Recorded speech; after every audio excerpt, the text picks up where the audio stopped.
कामाख्यानगर में हाथी उपद्रव पाचिला धान बास्नार खेत मुहा हाथीपल एकर एकर धान फसल दली चकटी नष्ट करुछंती हाथी। कामाख्यानगर पश्चिमांचल रेंज मुक्ताबसी फॉरेस्ट सेक्शन एवं साहलारे हाथीपल उपद्रव मचाई।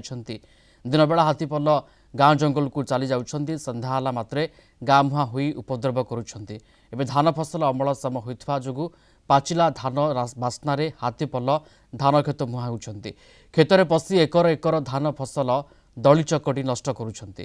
फल चाषी हंतसंत हाथी उपद्रव जोगु स्थानीय बासिंदा भयभीत अवस्था अछंती। सेपटे हाथीपल को घोड़ाइबा पई वन विभाग तरफ उद्यम जारी रहिछि।